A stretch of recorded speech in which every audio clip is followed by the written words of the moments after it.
যে সমস্ত ভাইরা রফে আদাইন করেন, যে সমস্ত ভাইরা আমিন জোরে বলেন, তারা আমাদের ভাই কি ভাই না বলেন?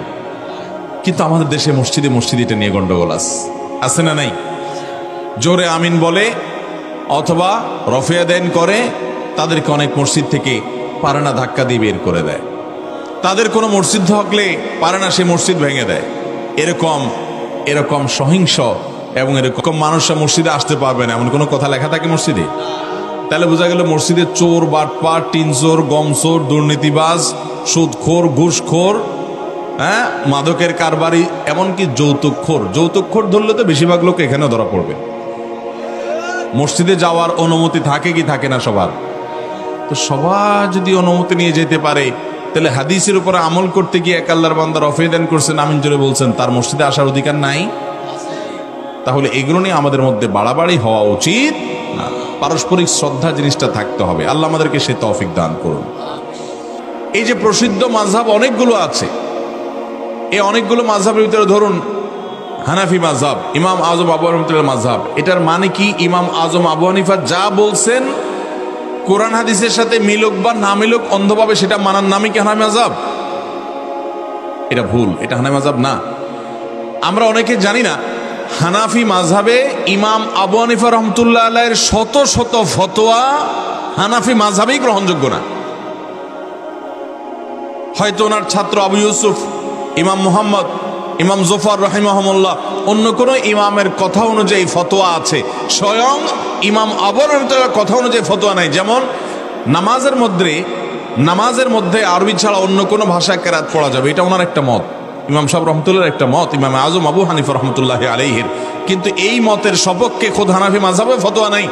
কারণ হলো তার ছাত্রদের কাছে মনে হয়েছে যে না, ওস্তাদের চাইতে অন্যটা দলিল সমৃদ্ধ, সেটার উপরে ফতোয়া হয়ে গেছে। অতএব হানাফি মাযহাব মানে আবু রহমতুল্লাহ যা বলছেন তা মানা, কোরআন হাদিসের দলিলকে পাশ কাটিয়ে এটা না। শাফি মাযহাব মানে এটা না, হাম্বলি মাযহাব মানে এটা না। হ্যাঁ, ওনারা কিছু মূলনীতি স্থাপন করেছেন কোরআন হাদিস বোঝার ক্ষেত্রে। মৌলিক হাদিস যেগুলা, একটা হাদিস থেকে শত শত মাসআলা উৎকলন করা যায়, ওইগুলার মূলনীতি তারা স্থাপন করেছেন, সেটা মাযহাব। এই মাযহাব মানাটা এটা শিরক যদি কেউ বলে, তাহলে সে অত্যন্ত বিভ্রান্তির মধ্যে আছে। এটা কখনো শিরক হতে পারে না। তবে হ্যাঁ, এই মাযহাবের ইমাম সাহেবগণ এবং গোড়ার মানুষগণ তারাই আমাদেরকে বলেছেন, তারাই আমাদেরকে শিক্ষা দিয়েছেন যে আমরা মানুষের ভালোটা গ্রহণ করব। আপনার এলাকাতেও যদি কোনো হুজুরের, কোনো বক্তার, ইভেন আমি কথা বলতেছি, আমার কথার ভিতরে যদি মনে হয় না হুজুরের এই কথাটা বেলাইন হয়েছে, এটা উনি ভুল বলছে, ছুঁড়ে ফেলে দিবেন। কোনো ব্যক্তির, অন্তত আমাদের মতো চুনোফুটি কোনো ব্যক্তির অন্ধ অনুসরণ করার শিক্ষা ইসলাম আমাদেরকে দেয় নাই। খুজমা সাফাদা আমাকাদার, যেটা ভালো সেটা গ্রহণ করবেন, মন্দটা বাদ দিবেন। তবে হ্যাঁ, মাযহাবের ইমামগণ, যারা বড় বড় ইমামগণ, ওনারা অ্যানালাইসিস করেছেন যে এর ভিতরে কোনটা কোরআন হাদিসের সাথে মিলে, কোনটা না মিলে, কোনটা বেশি দলিলের কাছাকাছি, কোনটা দলিলের ধার কেমন, কোনটা ইশারাতুন নাস দ্বারা, কোনটা দালালাতুন নাস দ্বারা প্রমাণিত, দীর্ঘ আলোচনার বিষয়। অতএব এই মাযহাবের ইমাম সাহেবগণ তারা সবাই বিভ্রান্তিতে আছেন, তারা কোরআন হাদিস থেকে সরে গেছেন, এরকম মনে করাটা ভুল ভাইরা আমার।